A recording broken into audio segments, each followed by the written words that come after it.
কালীকথায় ফিরে আসলাম। আজ থাকবে গগনপুরের খ্যাপাকালীকে নিয়ে। বর্ধমানের মঙ্গলকোটে রয়েছে জাগ্রত খ্যাপাকালীর স্থান।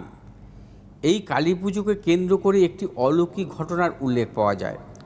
আজকের পর্বে জানাবো সেই অলৌকিক ঘটনা এবং এই কালী পুজোর ইতিহাস। প্রচলিত লোক কাহিনী অনুসারে একবার গগনপুরের ভট্টাচার্য বাড়ির প্রবীণ সদস্য নিমাই ভট্টাচার্য নিজের পৈতৃক পুকুর কালী সাইড থেকে স্নান করে বাড়ি ফিরছিলেন। হঠাৎ দেখতে পেলেন তার পিছনে পিছনে একটা এলো চুলের কালো কিশোরী মেয়ে আসছে। বাড়ির কাছেই সাঁওতাল পাড়া, তাই তিনি ভাবলেন কেন সাঁওতাল মেয়ে এবং তিনি ভাবলেন কোনো সাঁওতাল মেয়ে হবে। কিন্তু সেই মুহূর্তেই বাড়ির চৌকাঠ পেরিয়েছেন, হঠাৎ শুনতে পেলেন, আমাকে নিয়ে যাবি না? চমকে উঠে নিমাইবাবু পিছনে তাকিয়ে সেই কিশোরী মেয়েটিকে আর দেখতে পাননি।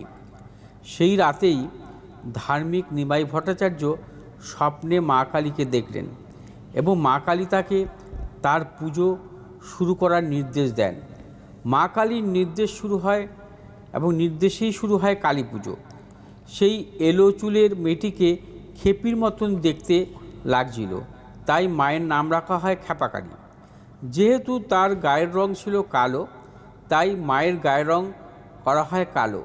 স্বপ্নে পাওয়া মায়ের নির্দেশ অনুসারে কালী সাইরের একটা নির্দিষ্ট জায়গায় থেকে গভীর রাতে পাটকাঠি জ্বালিয়ে মায়ের ঘট আনা হয়। আজও সেই রীতি চলে আসছে।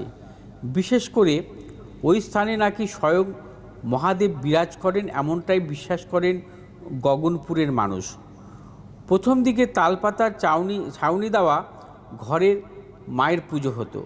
মায়ের স্বপ্নাদেশ পেয়ে গ্রামের এক বাসিন্দা নির্দিষ্ট একটি জায়গা দান করেন।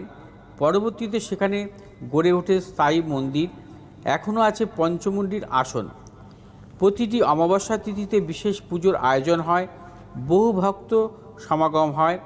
ভক্তরা বলেন, এখানে মায়ের ভোগের থালা দেখা যায় হাতের দাগ দাগ, দেখলে মনে হবে কেউ যেন সেখান থেকে খাবার তুলে খেয়েছে।